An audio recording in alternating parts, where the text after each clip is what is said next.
My name is Judy Mark. I'm the president of Disability Voices United. I'm a white woman with brown, very short now, curly hair, got it chopped off. It's wet right now. And I have a screen behind me. I'm wearing a black shirt and I have a screen behind me that says Disability Voices United. We work closely with the blind community and we want to make sure that all folks are included in all of our events. So today's topic is the FMS, the Financial Management Service, the only service that you in the self-determination program are required to have. We know that, first of all, I'm going to lay out there that I know that people have been frustrated with FMSs. We know that people are frustrated, number one, because many of them have long wait lists. Many of them are not accepting new clients, which means that right there is an inherent barrier to get into the program if you can't even get an FMS. We hear you, but I really want to make sure that at this meeting, we are always respectful. If you have personal concerns or issues that you need to address with your FMS, that you think about the way you phrase your question so that it's not just about you and your particular concern and issue, but it is also really about how we can look at reducing barriers for all people in the self-determination program. That's a great way to advocate, is to say, I've experienced this particular barrier, but I think many people are experiencing that same barrier. And then also come up with some realistic solutions that we can advocate for, okay? We're gonna have a very respectful conversation today. So there are probably people on this meeting who don't even know what an FMS is. Every time we have an SDP Connect, there are people who are not in the self-determination program, who are interested in it, who are just trying to check it out. So I'm just going to do a very, very quick few slides about the, oh no, that's the wrong thing, about what is an FMS. I promise this will be very, very short. Let me start the slideshow. Okay. So the FMS, or Financial Management Service, is the only required service, the only service that must be vendored by a regional center. So that means they have a contract with their regional center. Wait, Gilda, are you seeing the slides only, or are you seeing all my notes on the side too? Slides only, Judy. Yay, thank you, Ed. Phew, I'm always worried about it. They are given your spending plan and your budget, and they are able to pay based on the agreement that they've gotten from the regional center, that for services, for staff, for activities, for items. They also assist you with hiring employees. They get the results of whether the background check of your staff was passed or not passed. They also pay all the taxes for your workers and ensure that all the laws are being met, all the labor laws. They also provide you with monthly summaries of how you're spending down your budget, and want to make sure that you're not overspending, and because you don't want to run out of money early. The one big news item that I have mentioned in previous SDP Connects, but now it is actually law, is that the costs for your FMS are paid now directly by the regional center, and it does not come out of your individual budget. This went into effect on July 1st, but what that means is, everything works slowly at DDS. They're going to need to issue a directive to tell regional centers exactly how to do this. But in the meantime, my understanding is that most of the regional centers are actually having you pull that cost out of your spending plan, and you can now use those funds up to probably $1,800 a year for other kinds of services and supports. I'm sure there will be questions about that as we move along. Remember that the FMS does not control your budget and your spending plan. They are not there to tell you what to spend your money on. That is a negotiation that's part of your person-centered planning process. It is part of what you want to do in your life. And the regional centers, we've talked about this, are reviewing the spending plan. But the FMS just is making sure you're following all the laws. And they help pay your bills.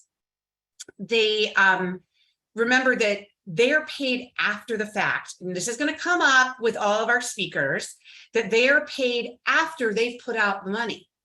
So it's not like they get a big chunk of money at the beginning of the year that equals your budget, and then they start paying it out. They have to show that the money was spent, and then they basically bill the regional center to get paid back. So you can imagine the FMSs are taking lots of risks as they're spending this money. And in some cases, you're going to hear that they're owed lots of money, certainly at some of the regional centers. So that was just a very quick overview. I'm sure some of you will have more detailed questions. I have a bunch of slides that I'm going to show, that I will show if necessary, about the different types of FMSs. There's 3 different models, that how you work with an FMS, how you select your FMS. And I will only show those if the questions come up. This may be a highly skilled group of folks who don't have that level of question. But at this time, I want to mention, and I apologize for not having done this, that we are interpreting this in both Spanish and in Korean.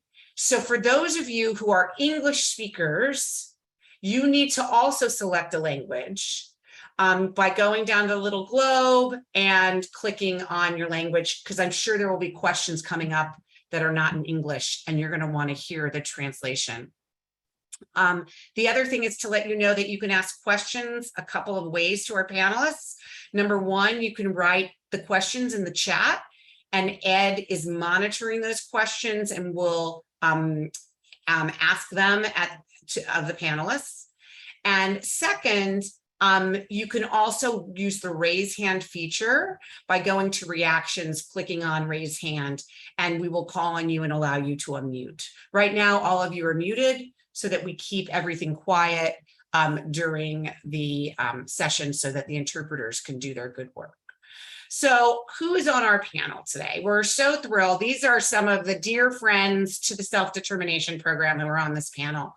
First, this is in alphabetical order. We have Jason Bergquist, who is the Director of Participant-Directed Services from Maincell FMS. We have Elva Chavez, the Director of Operations for GT Independence. We have Victor Lira, President of Support Services for Aviana Healthcare and Aviana Support Services. And Susan Pina, Program Manager at Ritz FMS, as well as Yvette Torres, Executive Director of California Programs for Acumen. So we have 5 FMSs. I'm going to stop sharing my screen so that everybody can see each other. And I am going to get the conversation started by asking our panelists this one basic question, which is, what are you seeing as the barriers to you being able to do the best job you can possibly do for our participants in the self-determination program right now? And in those barriers, do you have any ideas for solutions that we as a community can help you advocate for, or we can advocate for ourselves? So I'm gonna start with my old friend and younger brother, Victor Lira. You can tell we look a lot alike. Victor, folks should know, has been involved with the implementation of the self-determination program since the very beginning in 2013, sitting on the advisory committee, and has been a very, very strong advocate for breaking down the barriers and making this program be successful. So Victor, I'm going to start with you, and maybe even for all of you, just introduce yourself for a second, because I only gave your title as an agency. Yeah, thanks, Judy. So Victor Lira with Aviana Support Services. We provide FMS services throughout the state to most, but unfortunately now not all regional centers. just because of some of the barriers that Judy's kind of bringing up and talking about that we've run into throughout the years. We provide traditional services as well, respite, PA. We've been around, formerly known as Premier Healthcare for, 16, 17 years. So we have some pretty deep roots now in the system, and we have a fairly good handle kind of on what's going on at each regional center. As far as barriers go, the fundamental barrier that I keep banging the drum on and, talking to the state about, talking to Judy and advocates and everybody, is a fundamental lack of structure, structure and training, really, that we have still within the system. So, there's no sort of kind of policies and procedure manual, if you will, or any kind of directives or any kind of structure given to everything from case management and how, budgets are done, and regional center staff are processing things, all the way to the accounting side of it, which is, as an FMS, you can imagine, kind of a big headache sometimes, because our system is built on individuality and person-centeredness, which is great, but there's 21 different ways of doing it throughout the state. When you're talking about being a financial management service and trying to administer services to people that want to reach their hopes and dreams through this program, it's really difficult to do without some structure in that, and knowing that you can depend on, okay, if we do A, then B happens. If we do B, then C happens. We do D. It's kind of shotgun spread throughout the whole of the state. And we're 4 years in now, and we're starting to see some movement, from the state on trying to help us out to be able to, hopefully get some extra funding up front to be able to, help families and assist and coach and basically get reimbursed for the stuff that we've already been doing. I don't know about the other FMSs, but we're probably understaffed. But, we're already, kind of behind and in the red as it is. So we're really looking forward to hopefully getting some of these new directives and regulations in, as well as, keeping the conversation open about fees and trying to get those raised, which, now that they're not coming out of the budget, is fantastic. And we're very excited and happy for the families about that, because that was always a pain point, and we're aware of that. So we look forward to hopefully kind of pushing some of these things and keeping the pressure on to kind of, get some resolution and get these things out front and center, and getting the fees increased, and as well as getting these transition service codes kind of in place for us to be able to help families even more than we try to already, because then it'll allow us hopefully to hire more staff and to be able to provide deeper and better services. Thanks, Victor. And the wonderful Christiana asked if, in the introductions, if you could say which models your FMS provides, and if you could also say what your employer burden percentage is, if you actually say that. I'm not sure if you say that, but go ahead, Victor. Yeah, that's fine. I mean, again, we're 4 years in at this point. It's not like there's any trade secrets with burden. It kind of is what it is for everybody. Yeah, we provide agency with choice. Co-employer and co-employer and what's the one? Bill payer model. Bill pay. Yeah, it's different in every state, I know. Right. Yeah, I was just talking to somebody earlier about sort of the national FMS stuff and what's going on, and then it's stuck in my head. So co-employer and bill payer model here in California. And our burden before paid sick leave is 13.9%, I believe. Yeah. Wonderful. Thank you for that, Victor. So I'm going to move on to Elva Chavez with the same question. So just introduce yourself a little bit, and then and maybe even introduce who GT is, and as well as the models you work in, your employer burden percentage, and then hopefully that'll be fast, and then get to the larger question of what do you see are the big barriers. Thanks, Elva. Sure. Thanks, Judy. I'm Elva Chavez. I use she, her, and they pronouns. I'm the Director of Operations for GT Independence. We are currently in 16 states across feels like it, across the United States. And we offer in our self-determination program, co-employer, sole employer, agency with choice, bill payer, participant-directed services, and we also offer the PIP paid internship program, which we work with a lot of regional centers with. Honestly, as far as the employee burden, I can't answer that at this point. Let me just look at something really quick. What I can tell you is that in terms of what we're seeing as barriers, purchasing would probably be the #1 barrier in terms of being able to put a credit card or some type of payment card in our participants' hands so that they can manage around the, the parameters and directives around DDS in terms of what type of purchases you can make. We also see issues with getting budgets and e-billing, getting updated budgets. It's not a timely process. We put guidelines in place to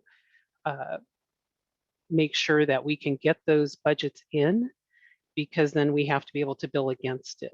When they're not in a timely manner, it's really difficult to start a participant, because what ends up happening is your budget's not going to be correct. You're going to have discrepancies. You're likely to go over budget because we can't track it. We just continue to pay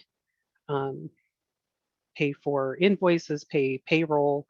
And so that is one of the challenges for regional centers. I don't know if it's in some of the discussions we've had with regional centers, sometimes that stems from lack of personnel or new personnel that they've hired.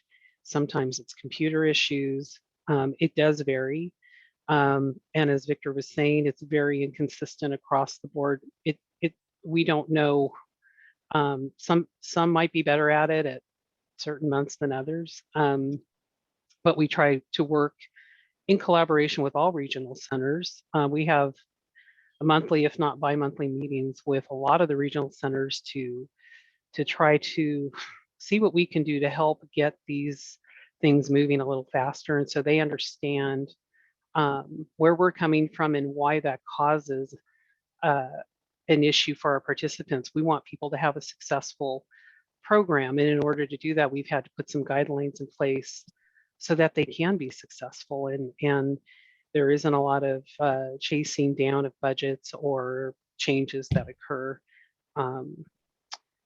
I think it's also, as you mentioned, Judy, educating people so they understand we get no money up front. We're putting money out to pay for whatever comes across, payroll, invoices, what have you. And so those are the things that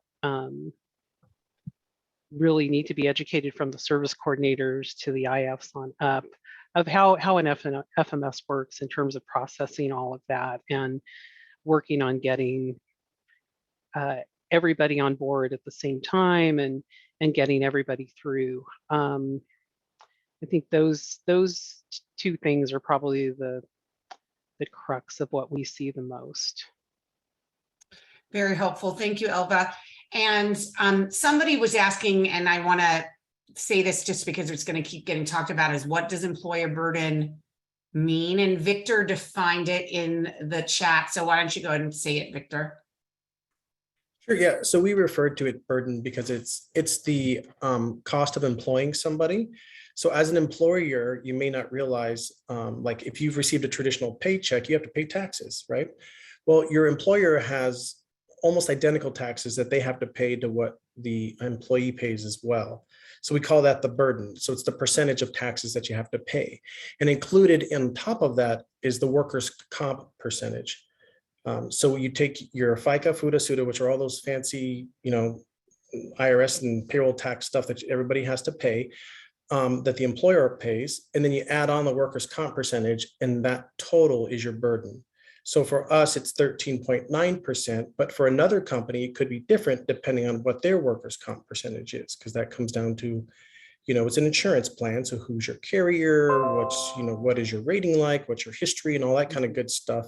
Just like a car insurance plan, where if you have a bunch of accidents, it's going to go up. But if you don't, then it will stay, steady or go down. So That's what the employer burden is. And sick leave percentages, paid sick leave is a mandatory California law that as an employer, you have to offer paid sick leave. We could go another 3 hours on just that, but essentially you've got to be able to pay somebody if they decide to take paid sick leave. They accrue it at a certain rate depending on where you live, and then they bank that. So it's their own little paid sick leave bank that you have to account for. Because if they take it, you have to have the money available to pay it. Right. And Victor, does that also include liability insurance on top of workers' comp? Yeah, the general liability insurance and the co-employer model is lumped in with that. Is lumped in with that. Okay. Yeah, because once you have like a global, umbrella policy type of thing, then it just covers everybody. Got it. Thanks, Victor. I want to turn now to Jason. Jason, same questions for you from Jason from Mainsail. Good evening. Yes, I am Jason Bergquist. I'm from Mainsail. We have been working in California in participant-directed and FMS services for about 12 years. We also do traditional services in California, as well as in Minnesota. And then we do some FMS services in a few other states as well. We serve all three models of FMS, so sole employer, co-employer, and bill payer. Our percentages for the employer costs are 17.5%, so 17.5% for co-employer and 16.5% for sole employer. I can put those in the chat too when I'm done talking in case people didn't catch those. I would echo what has already been said about the different barriers that we're experiencing, what Elva and Victor has said. So I won't go into too much more on those specific things because I think I could just repeat what they're saying. I think what I will add on to it is I know, and Judy brought it up earlier, that it's frustrating to people that there's waiting lists at probably every FMS. Like we just can't take everyone. And that's partially because of the number of FMSs there are, and partially because of the way that the costs are for us. It takes a lot to onboard someone into the self-determination program, partially because of the reasons others have said.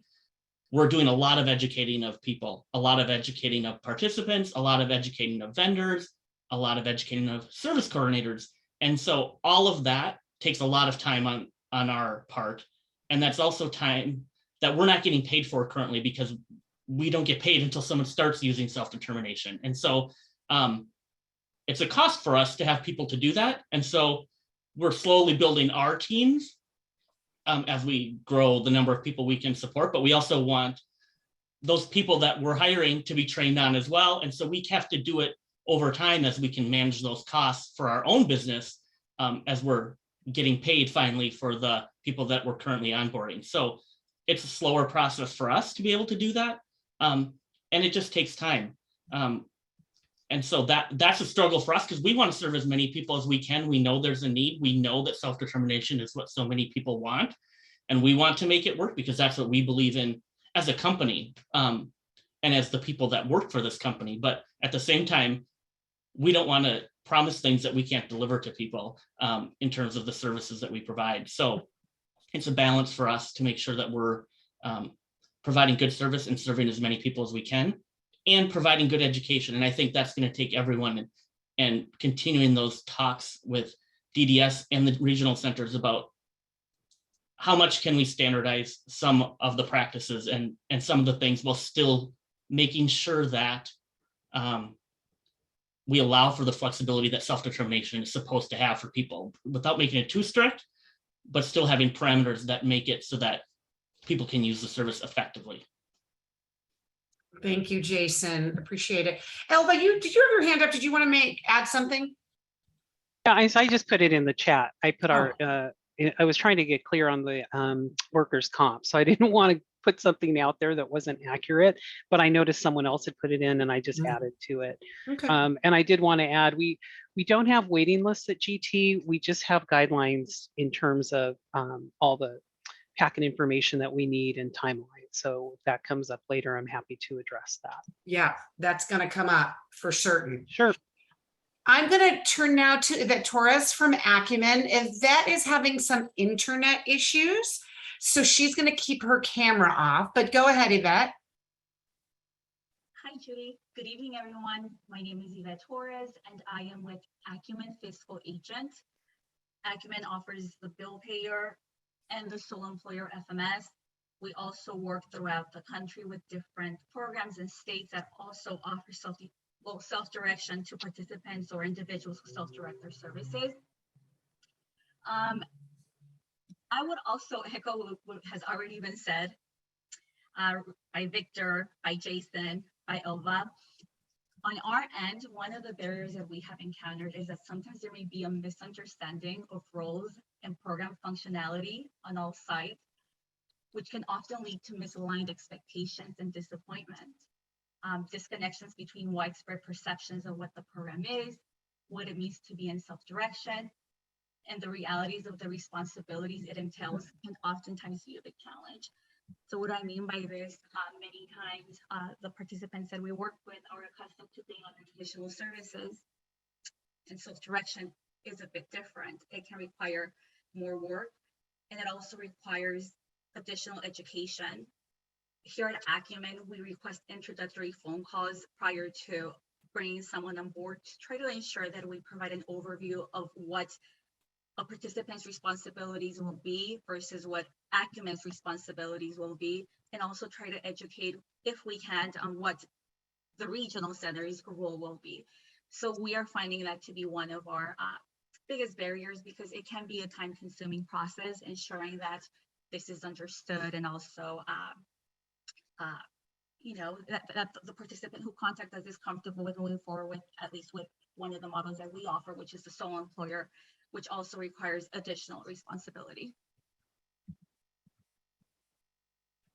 Thank you, Yvette. Yvette, do you know what your employer burden is? Did you say that at the beginning? And if you could speak a little bit closer to your microphone. Some folks have mentioned that they're having a little bit of a hard time hearing you. Oh, okay. And I usually have a very loud voice. So yes, our employer burden is currently 14.8%. As Victor mentioned, this can fluctuate depending on, if costs go up, if the workers' compensation goes up, or federal and state unemployment taxes change, but it's currently 14.8%. Great, for the sole employer, right? For the sole employer FMS, yes. Right. Thank you, Yvette. Appreciate it. I'd now like to introduce Susan Pina from RITS FMS, which is the newest FMS in the field. So please tell us a little bit about you and your agency, and then a little bit about what you've been facing. Okay. Hi, good evening, everyone. My name is Susan Pina. So I'm with RITS FMS, and we're currently vendored with San Gabriel Pomona Regional Center, East Los Angeles Regional Center, and East Bay Regional Center. And we provide both the co-employer and the bill payer model. Our employer burden is 15.75%. And literally everything that has just been said by everyone else is on my list when it came to speaking about barriers, to help us do our best job as an FMS. But something that I did write down was participants' knowledge of the process. It could be a lengthy process depending on, the experience, or just how well they were informed by the regional center of what would be the next steps to take. And in that process, just like everyone else said, we are limiting how many families we're taking a month because of that process itself. We want to be able to provide the best services, but also, are finding out that it is a lengthier process than we expected. There is that language barrier many times. We do have staff that speak Mandarin and Spanish, but when it comes to like our systems, for example, that we use, those aren't in English, those aren't in Spanish or in Mandarin. So we really depend on the families to be able to educate their providers on how to use all those services. The systems that we have set in place. Sharing that responsibility and knowing that we're working together. And then, we do the part of verifying all the providers and everything like that. But when it goes past that, we really depend on the families to, you know, support us in that way so that we have that team foundation. But definitely everything else that was said, I would echo that as well in regards to onboarding, structure, and training. You know, there being a lack of staff for FMS agencies and things like that because of the costs involved and everything. But I will say that we are trying our best. So, I mean, we do look forward to helping more families as we grow and, you know, continue down the line. But we are seeing many of the things that were mentioned today in regards to barriers. Thank you, Susan, and welcome. I want to point out that I invited all of the FMSs that are vendored in the entire state at any regional center. I invited all of them to come. And these were the ones that responded. So it's not like I picked only a few that were my favorites. I invited all of them. And so you can take that for what it is, but you know, I believe that FMSs should be part of the self-determination movement, not just be a vendor that pays some bills, that they need to understand and live and breathe the concept of self-determination. So I really appreciate those of you who came today. I want to ask one more question before, I know there's a bunch of questions coming in the chat, but I wanted to ask another question that I didn't say to you in advance, but it shouldn't be a surprise because I've talked to many of you about this before. And I'm wondering if you had one or two pieces of advice that you could give to people who are either currently in the program or who are transitioning into the program, what would that piece of advice be? And this is to participants, family members, and to independent facilitators who are assisting them. So I'm going to start with Jason on that one. Oh, sure. Put me on the spot. Yep, sorry. I think I'll say first, I don't want to sound negative, but it kind of goes, I can't remember who just said it.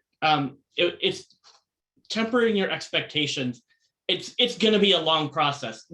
Most of you, if you're already in the process, you know it's going to be a little bit of a process to get going. And talk to your service coordinator when you've chosen an FMS. Talk to them. Talk to your independent facilitator about what the timelines are going to be, because it takes a long time to get going. But be persistent. Ask questions. Really just take your time with the process so you understand everything, and don't think that you're going to oh, I'm going to do self-determination, I'm going to be ready in 2 months. It's just not going to happen. And I don't want people to be disappointed. It's going to take a little bit of time, especially with the waiting lists that FMSs have, unfortunately, but also it takes time to get your certified budget at the regional center to make a person-centered plan and create a spending plan. It's going to take you time, and just really be thoughtful about it and be patient, but also be persistent, and don't get discouraged through the process. Great, thank you. How about Yvette? What is your piece of advice? One of the things that I usually mention to participants who contact us to inquire about our services is, if possible, to contact their vendors prior to starting the services to verify their preferred payment method. Although it sounds simple, it can save some time and any potential gaps of service. In the past, we've had individuals who perhaps did not contact a service provider, and the service provider perhaps did not accept our payment methods.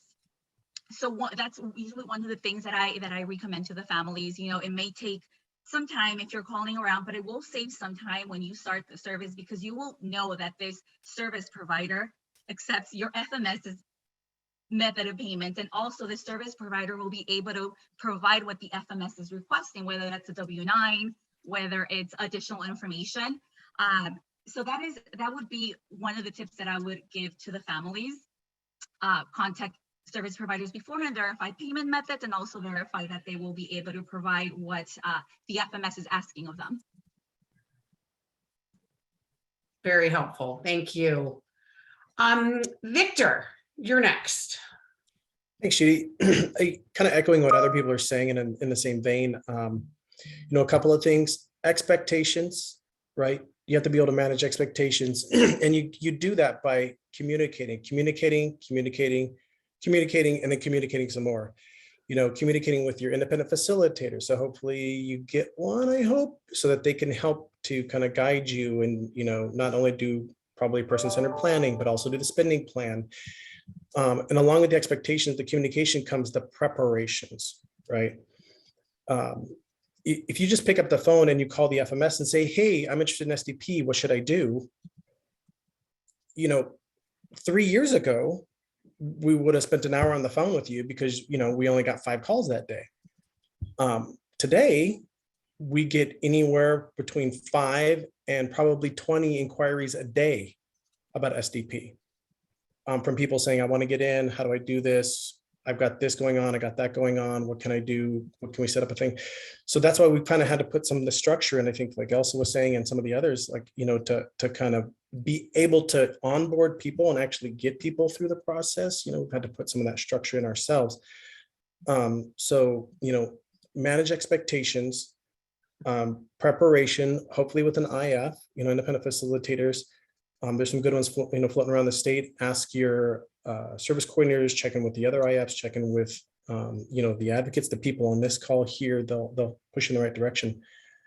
And then also know that we're kind of bound to the technology that currently exists within the regional center system, right? Now, good news is they're going to push to revamp all the technology. Downside is it's going to be years before that gets updated, right? So we've kind of got to work with what we got for right now. Not that we can't make it better. Not that we couldn't put processes in place to streamline it and make it better, but revisions. Sometimes we get notified that revisions have happened retroactively. Didn't even know that. Okay, great. So then we have to go back and basically recreate and assist to recreate spending plans and expenses and all this other stuff because nobody told us that things had changed or that it had happened. So the minute something like that is going to change, or anything that's going to change to your budget or to your spending plan, you got to notify your FMS, right? Purchases, the more specific you can be on your spending plan, the easier it is for the FMS. Because if you put chair and then you allocate $1,400 to it, and maybe it gets approved and that's great, or goes to review, it's on your IPP, fantastic, great. It gets to the FMS. Well, you really wanted some other kind of chair with some spaceship stuff on it and some video game controllers attached to it, not necessarily the chair that maybe they had envisioned that you were going to purchase or that would actually be approved by the waiver for the federal government, right? So as the FMS, we say, hey, is this the chair that was supposed to be approved? And then sometimes regional center says, no, wait, we didn't know it was going to be that kind of chair. Well, it only said chair. So then we end up getting blamed and people get mad at us because they're like, why are you putting up barriers and being an obstructionist? And it's like, well, it's not, it's just that we're on the hook because we're fronting all the money. God forbid the federal government come in, do an audit or something, and God forbid it get back to the state legislature that funds were being expended for spaceship chairs or whatever the case may be, insert, kind of kooky gift here, then the whole program is at risk. And this is the thing that people need to understand. It's not that we don't want to pay for the items that you have on your spending plan. It's just that we just have to inquire to make sure that, yes, this is what was intended. And, if we get an email or something in writing that says, yep, that's what you need to be purchasing, then great, we'll do it, because then we've alleviated some of that risk. But, we're basically fronting all of the money and incurring all of the risk to a certain extent. When it comes to those kinds of things. So purchases, revisions, I always tell people changing updating your budget with the regional center is like turning the Titanic, right? It takes a while and it's going to be an ordeal to a certain extent. Changes can take anywhere from, on average, from 2 to 4 weeks to as much as 2 to 4 months. So maybe you got a vendor or a worker or somebody screaming at you and telling you that they need to get paid. We understand that. And we're working our tails off to try to get that updated. However, there's only so much we can do when updates and changes need to be done at the regional center and money needs to be moved. And that gets back to communication. The sooner you let everybody know what's going on, the more we can work together as a team to accomplish that goal, to get you what you need and what you desire in your spending plan. So I'm just relishing in the Titanic comment. What is the Titanic that we're trying to not sink and move? Is it the regional centers or the traditional system? I don't know, but we'll work on that analogy at some point. It's the ancient accounting system that they have at the Oh, okay. All right. We'll go with that. Okay. Susan, you're next with that question. What is your advice? I would say, and this is in regards to, you know, when you receive a new referral, to have, to communicate with your FMS prior to, you know, letting your service coordinator know, like, or your independent facilitator, which FMS you'd want to go with, what is needed to get that process started with that FMS. Because many times we're, you know, letting one person know we need this, and we have somebody else reaching out, what do you need? So we don't have all the parts at once, which really slows down the process. So contacting your FMS and saying, okay, I want you, and getting that ball rolling as quick as possible, because it does take some time on their end as well. So, you know, a POS has to be submitted, you know, a referral has to be sent. So there's just different parts to everything, and just coming together and saying, you know, putting all those parts together, that's definitely important. So I would say communication, and then just knowing what's needed to get the next step going. Thanks, Susan. And finally, Elva. Thanks, Judy. Yeah, I would reiterate a few of those items, as well as really understanding the whys behind what we all do as an FMS. The vendor comment that Yvette made is so true. It's a challenge to understand why we need what we need in terms of getting your vendor on board. And we're trying to really work at trying to simplify it. It is challenging, but there are certainly things we have to provide to the IRS, because we're dealing with the type of funds we're dealing with. But also communicating with your regional center. We've had this come up where travel expenses, rental cars, and hotel rooms that do get defined as being covered for certain circumstances. However, I can't speak for all the other FMSs, but we have no way of paying for that. You travel, I travel. It takes a credit card that you have to have on hand. It has to be you on the credit card.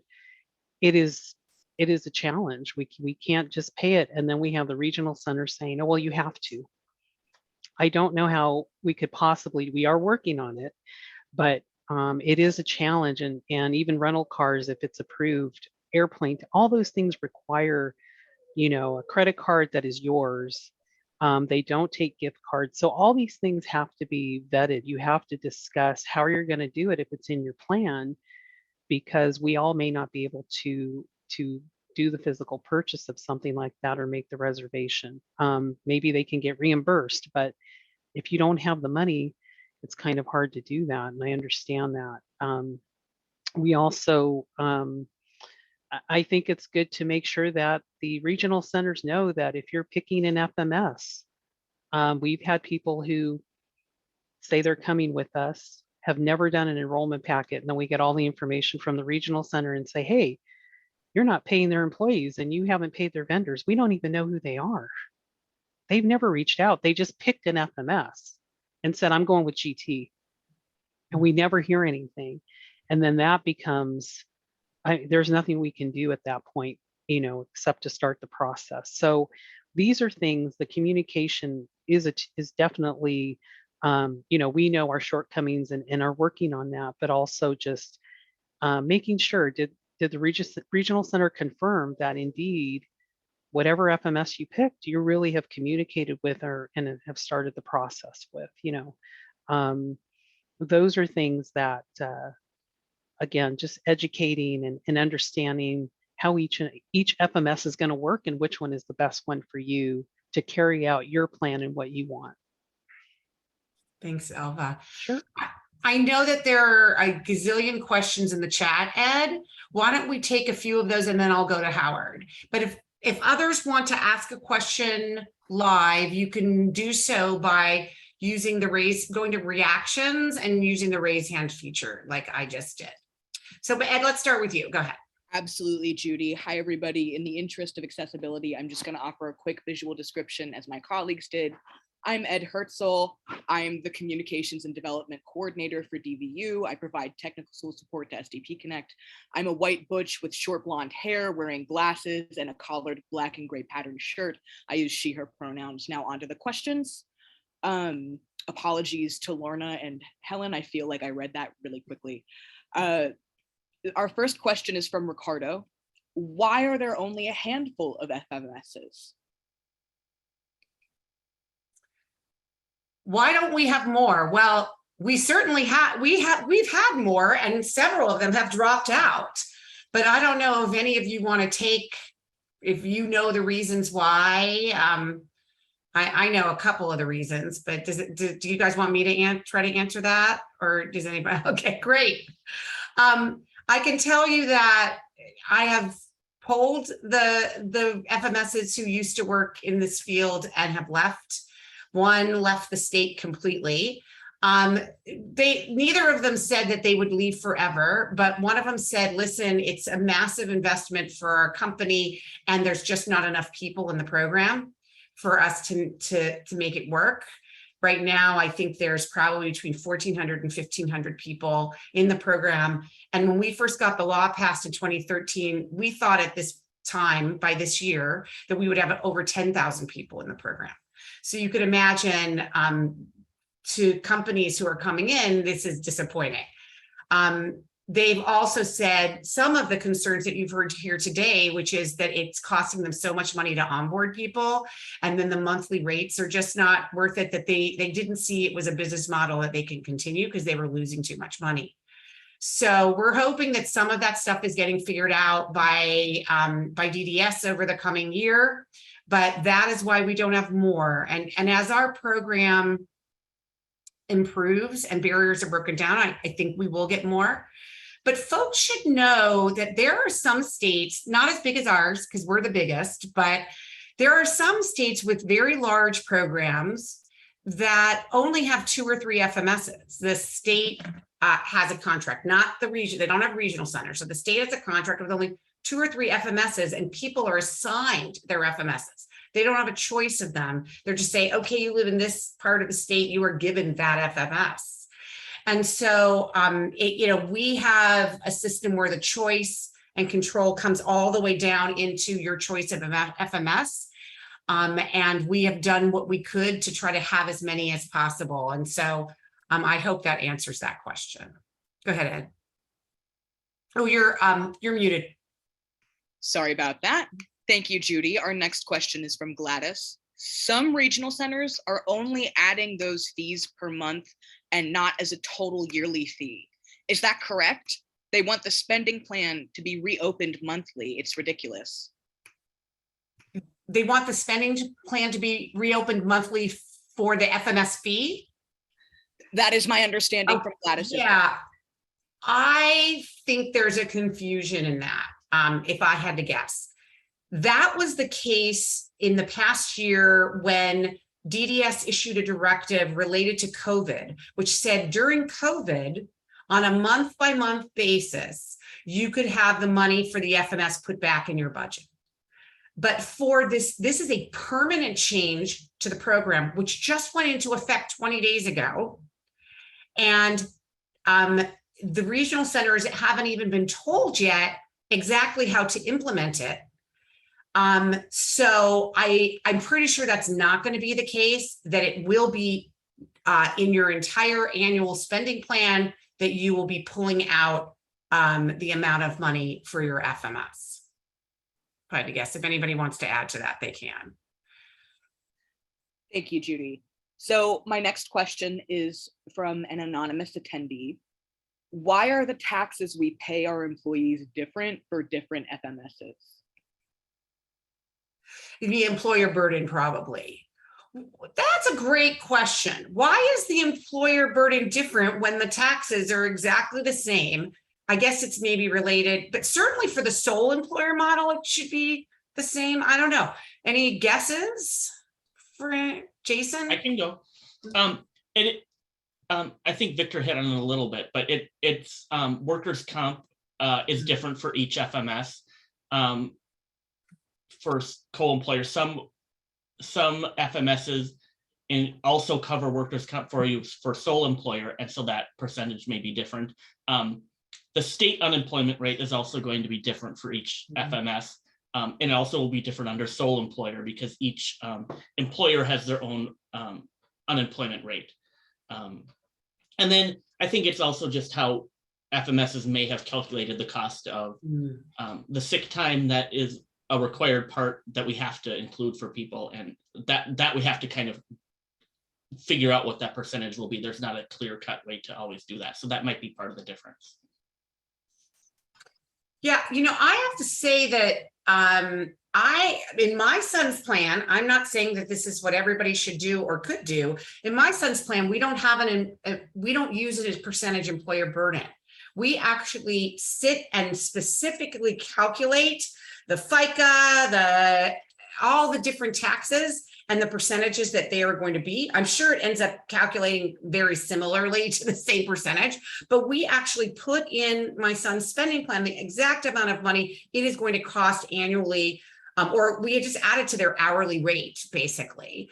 And then people should remember that in the sole employer model, you can get your workers' comp and your liability insurance. You can purchase that privately, or you can use your homeowner's insurance or add a rider to your homeowner's insurance, which is what we did.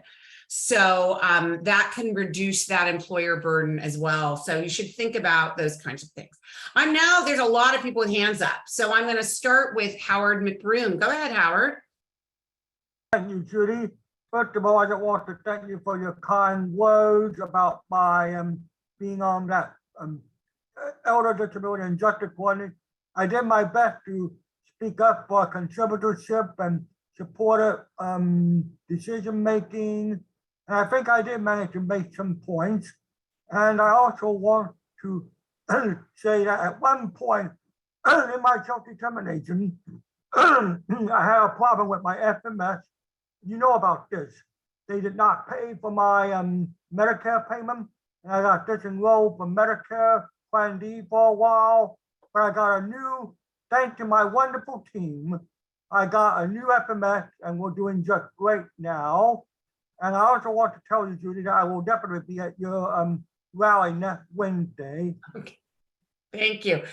The rally that Howard's talking about, in case people are interested, is there's a big Free Britney and conservatorship reform rally in front of the LA County Courthouse next Wednesday at 1:30. If anybody is into Free Britney stuff, it's going to be a great event and we hope you'll join us.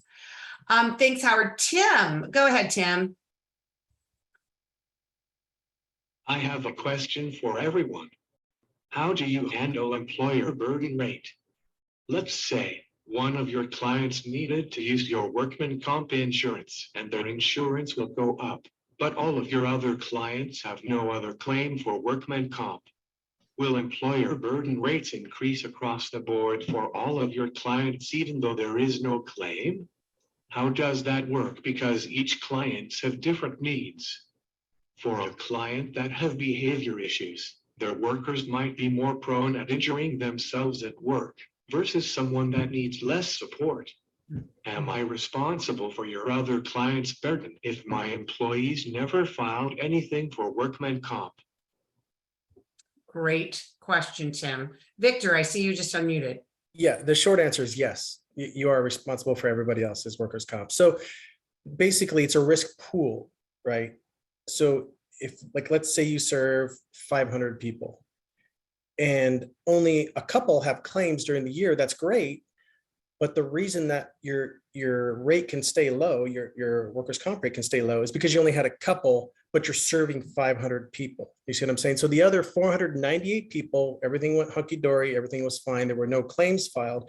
Therefore, they said, well, your occurrence, your rate is actually going to stay low because you don't actually have that many claims per the number of people that you're serving. Now, if you served 10 people and you had 2 claims, well, now 20% of the people that you serve had claims, then your rates would probably go up.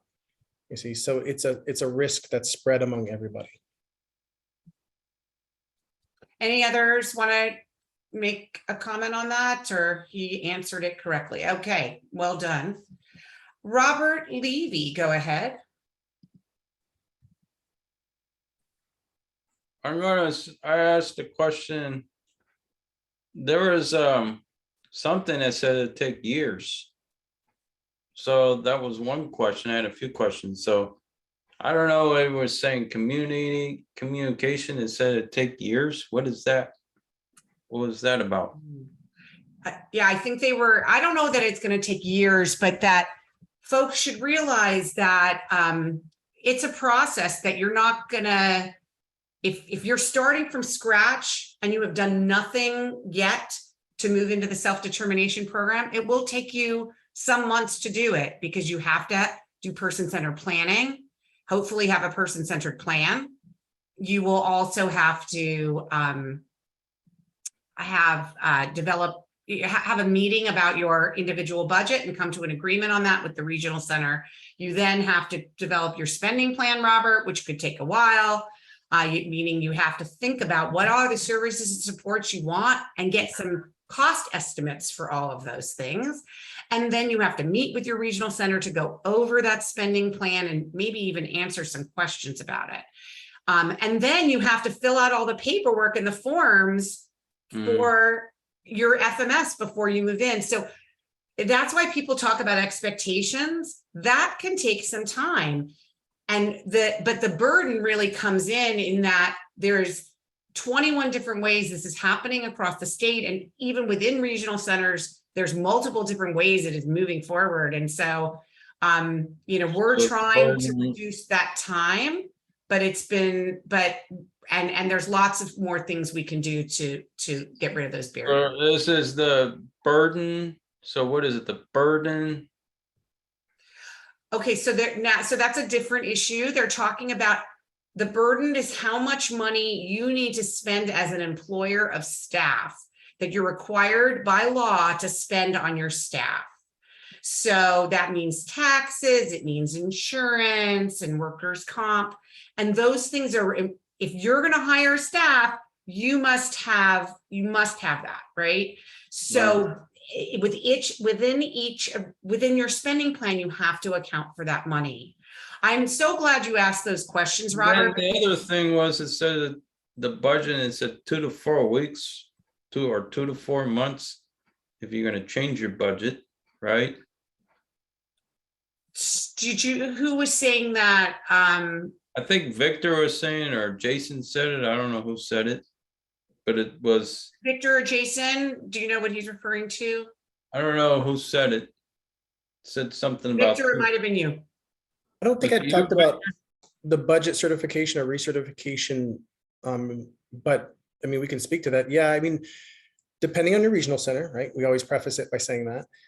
Depending on your regional center, it could take a few weeks to get your budget certified or recertified, or it could take some months. And part of that is also the communication aspect that we were just talking about, right? So yeah, communication. If you feel like, hey, I should have had some services in the traditional system that I wasn't able to access, I want to talk to you about that and see if I can get that cost added to my budget because I should have had those in the traditional system. Then it might take a little bit longer because they're going to ask you some questions. You're going to have to talk about those things and open up a dialogue with the regional center and talk back and forth to settle those matters. And then once those matters are settled, then they should be able to get you a certified budget at that point. So that could take a little bit. It could take another month or two. There's phone calls and or emails or whatever the case may be. Again, if you have an independent facilitator, hopefully they can kind of push that process for you. It is either, you got to either email, let's see, email. Then you have to make phone calls. Yep. You use all the modes of communication available to you to try to get that done. And then other things we have to do to. Yep. But if you already agree with the amount that they're kind of putting out to you, then you can probably get your budget certified I would think within a few weeks. Yes, Yeah. I agree. Thank you, Robert, so much for those great questions. I think there are times when we go over this information too quickly, and I am so thrilled that our first 3 questions all came from participants in the program. That is who we are as an organization, and we're really thrilled about that. Melissa Jones, you are next. Hi, I wanted to talk briefly about the LifeScan process. I know it's not a requirement of all staff, but some FMSs do require a LifeScan, and I think that's a great thing. But it does definitely slow up the process to get those background check results back. And I know there's nothing we can do about speeding up that process probably, but this is my question. I'm working with a few families that are sharing their staff. So one of them has chosen Aviana, one family has chosen GT Independence, one family has chosen Mainzel, but the staff are all the same. And these staff have to be the question is, why do these staff have to be life scanned 3 times? You don't. Right. We don't. Okay. So We how don't. do we prevent that? Wherever they get approved and onboarded first, right? Assuming they used the live scan, the DDS form that gets issued, and that provider number goes back to DDS and they get the results, that's good for the whole of the SDP program.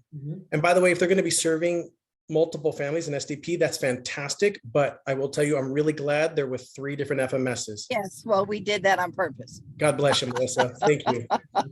Thank you. So where do they get those results? Once they get the results, Does she the can inform- individual staff get the results?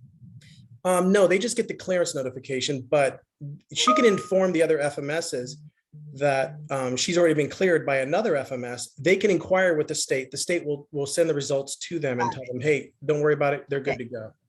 They're Okay, transferable. okay. Thanks, Melissa. Great Okay, question. Okay, Ed, I'm going to go back to you for, I know the chat is quite active right now. It is definitely. I'm hoping that I heard from some folks that my mic was not great. I'm hoping it's better now. It's Okay, great. Yeah. Wonderful. Our next question we have is from Ruby. How can we have better communication with GT Independence, and why does the summary report not reflect my participants' actual budget? Elva, you want to try to take that? Certainly that's something we can look at individually. The communication piece, we really work hard at trying to get back to people within 48 to 72 hours. What I can tell you is that, again, we're trying to hire as rapidly as possible and train. So sometimes there is that piece that comes in with my staff trying to handle all the new enrollments and all the payroll that's happening. So we're trying to do better with that. But I would say reach out individually and we can look at what is happening. It could be a number of things. It could be a budget. There could have been a change that we are still waiting on. There's a lot of different things that can occur that is causing the discrepancy or something not being put into a budget in a timely manner. It's really important, as Ruby has said, to look at your monthly statements from your FMS and make sure that they are accurate. And if they are not accurate, or you have questions, to contact the FMS to say why haven't these things been included. So really, really important to do that. Go ahead, Alex. Thank you, Judy. So our next question is from Denise. My son requires 24-hour care. Does overtime have to be paid if a direct service provider or DSP stays over 8 hours, including overnight staff that would have to leave in the middle of the night? And I have several questions like this that are basically asking, is overtime required? And how do we deal with overnight stays for staff in that case? Great question. Victor, I hate to put this on you, but I know that maybe others can also respond. Susan or Elva, or, I know that you've looked at creative ways. Everybody's required to pay overtime. It's usually over 8 hours in a day or over 40 hours in a week, or I know there's even another thing, but can you explain a little bit about the overtime requirements and how people can be creative with it?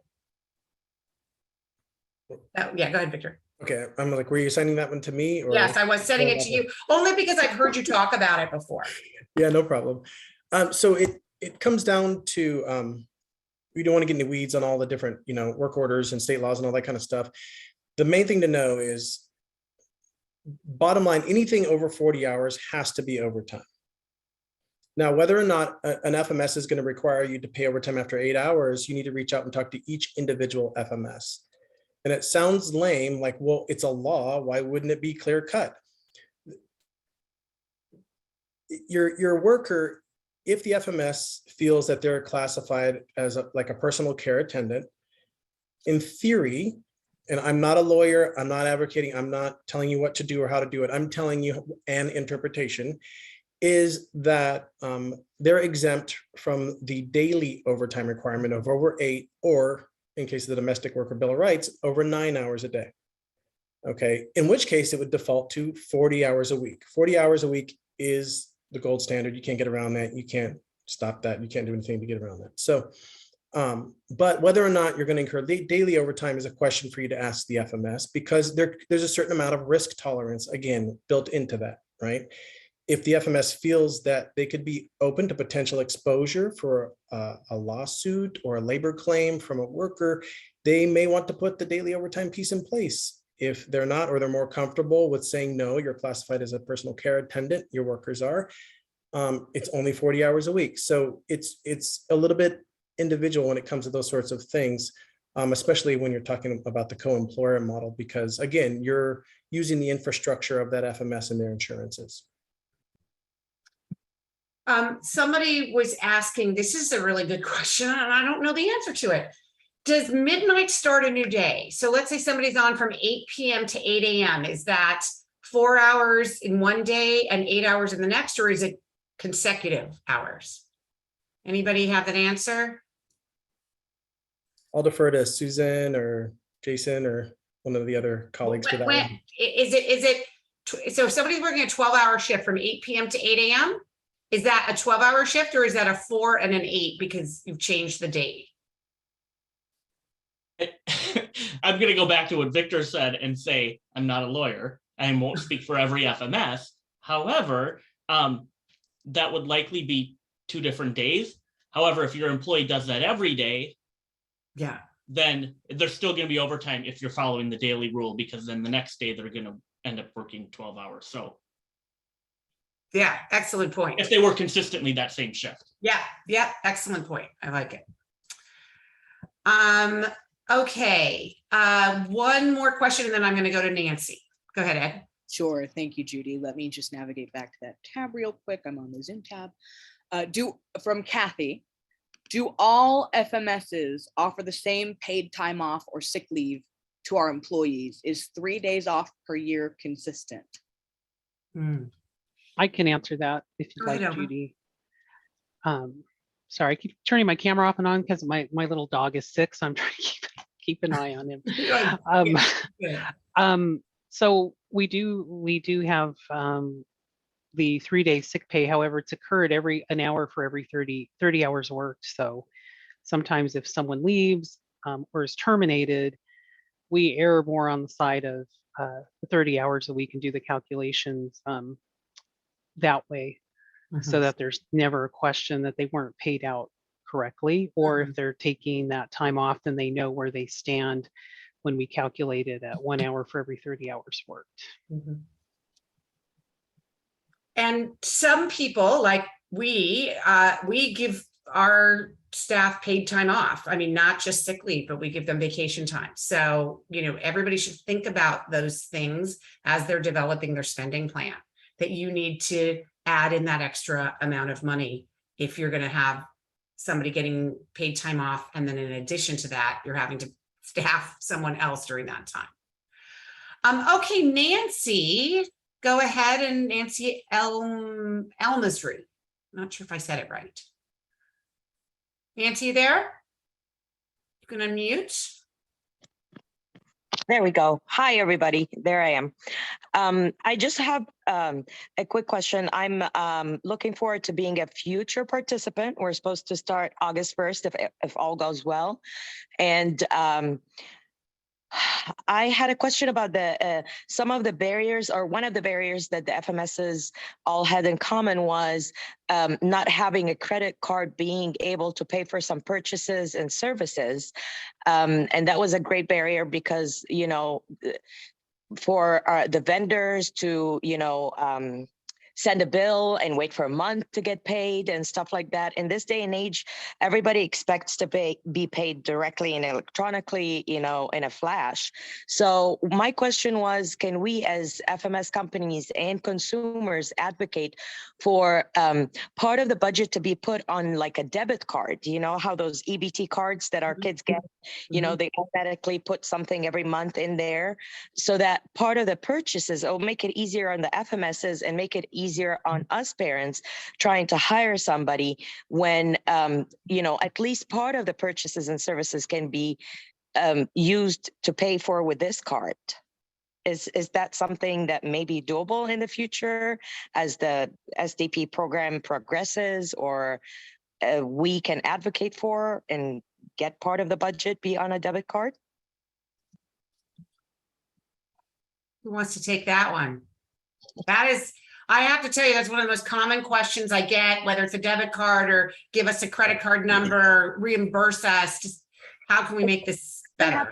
The parent, it can be with the FMS. The FMS can still be the one that's holding it, just to give them flexibility with paying for some of the stuff.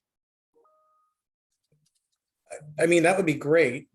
Obviously, you couldn't release it to the client or the family because per waiver, and Judy can probably speak this better than me, she knows the waiver inside and out, but you know, you can't issue a cash or cash-like instrument to a family or a client, right? But if there was a way to do something like that, where you could load a debit card or something like that up ahead of time and then try to use it, we do run into issues, and I don't know if anybody else, the other FMSs chime in, maybe you too, Elva, but where you like, sometimes like those debit card type things that you can load, or those cash cards, they don't get recognized also by certain vendors and things like that too. They know because of the way that the number's written on the card that it's actually like a cash gift card type of thing, or like a reloadable card. So we've run into so many issues, just like, you know, other vendors have and other FMSs here, on trying to do things like that. And we've been burned a few times, to be honest with you. And it's very, very difficult, like Elva was saying, to maintain those subscription type services that have to come off of a credit card, especially when the client's name is on the account, which it should be because they're in control of those services. But at the same time, we have to then make the payment. So there's a little bit of a disconnect there, because sometimes clients can order extra things that maybe aren't in the spending plan, or you know, we had one case where a client switched FMSs, which is great within their purview. They felt like somebody else could meet their needs, fine. But the card didn't come off the account and we kept getting charged, but we couldn't remove the card because we're not the client, you see? So these are the things that you run into with these credit card scenarios and these issues, which is why we try to set those expectations with families, you know, initially, to let them know, hey, you have this in your spending plan. How do you intend to execute this? Is this something that would require a credit card or some kind of, you know, subscription type payment? And then we see whether or not we can accommodate that. Okay. Do any of you have a way that you pay for items or subscriptions that are working right now that you could recommend? Do any of you FMSs feel like you have an answer? I can share that the challenge with cell phone payments, internet, that type of thing. I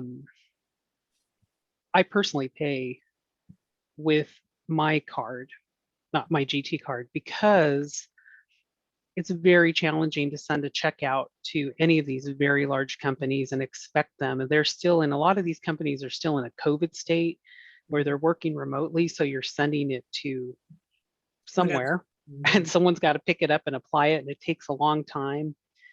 So, but again, there is risk, as Victor said, there's risk to that. I have had my card compromised. I mean, it's just the state we're in. It happens to everybody, unfortunately. And so, of course, it's not our large credit card, and it's a risk that we take. But subscriptions, again, they require you to put it in online and keep it there, and it's just not. We have tried the gift cards. Again, they are coded differently. They won't accept them. We've tried to issue a check for the total amount. But again, a lot of places just won't do it. They're big corporations. They're not going to take a check when they want that monthly pull out of a credit card. So there's many times we just can't, it's hard for us to do gym memberships that require that, because we did it last year before we knew that we probably shouldn't be doing that, because again, our card gets confiscated. We didn't, it stays on their account, and then the same thing happens. We have to reissue a new card. Yeah. So there's a lot of things that can occur with that.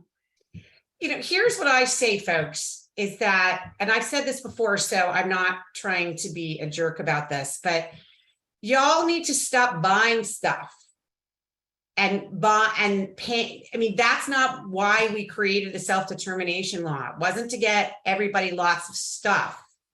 It was in order to help people meet their goals, which includes employment, having friends, having places to go, in the community, being part of your community, participating in your community. And if you're getting a computer in order to have a job, that is one thing. But if you're getting a computer or if you're getting a computer or device to communicate, all those are really important goals. But if you're getting an iPad to play video games, no, that's more isolating you from the community. So, think about what you're putting in your spending plan as, purchasing those services and supports that get you out in the community, and really limit the amount of stuff that you're buying, because it really is going to make you much more successful in the program.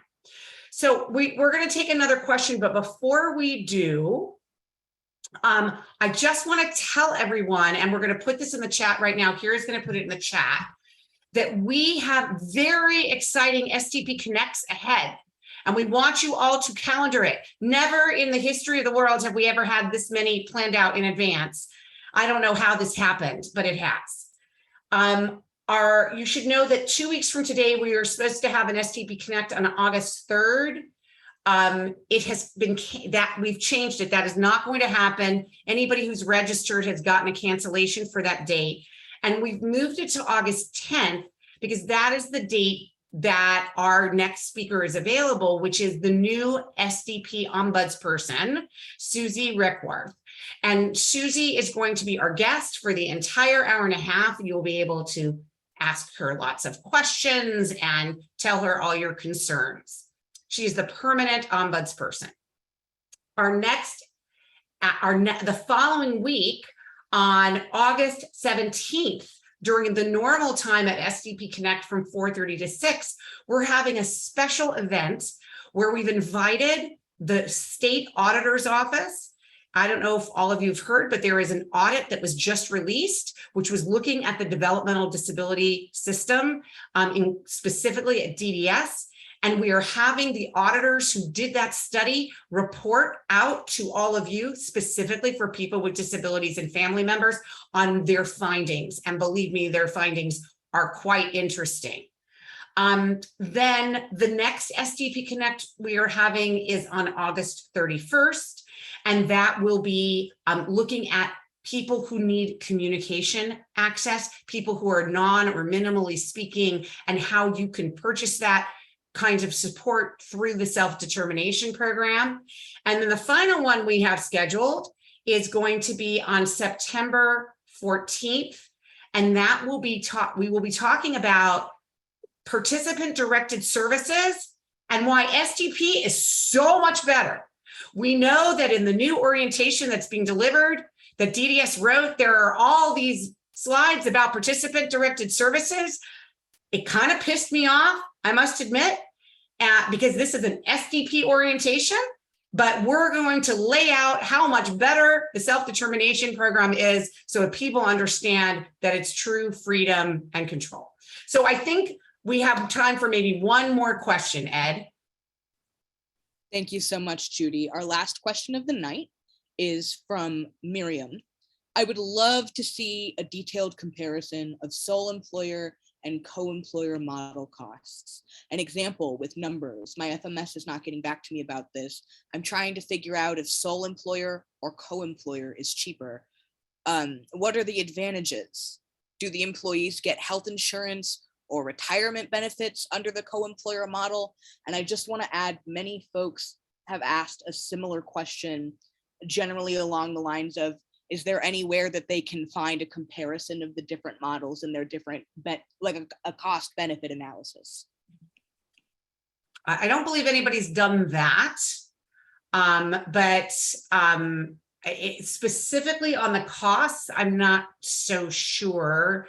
Jason, have you seen that where somebody's done a comparison? Yeah, DDS has a comparison of the different models and what they provide. Some of it is also not as specific to each FMS. I think some FMSs have a comparison. I know we have one that we use. It certainly compares the cost, and I'm glad that this question brought up that it's not just about the cost, because the cost is important, but all those other questions are important too, because are you wanting health insurance for your employees? What about sick time? Is that different? Workers' comp, all of that. All of those questions are important. And that is going to vary by FMS provider on what all of that is in that comparison. So it would be hard to have a universal document, I think, for all the FMSs, but I would definitely ask your FMS. And if they don't have it in a clear chart form, they're certainly going to be able to tell you the difference between what they offer in each program. Does anybody want to add for a second on that? Okay. Well, I want to thank our amazing panel. We could have done this for another couple of hours. And I want to specifically, I'm getting the names out so I don't forget anybody. I want to specifically thank Jason Bergquist from Maincell, Elva Chavez from GT Independence, Victor Lira from Aviana, Susan Pina from Ritz, and Yvette Torres from Acumen. They, all of you, as I said earlier, the fact that you showed up shows that you're committed to people with disabilities having choice and control over their lives. And this is not about just checking a box and you're a vendor and you're just trying to do your job. This is really about ensuring the civil rights of people with disabilities. And thank you so, so much to everyone. We will see you all, I guess, in 3 weeks. Remember, August 3rd is canceled. So we will see you all in 3 weeks with Susie Reckwarth, the new SDP ombudsperson. Thank you, everyone.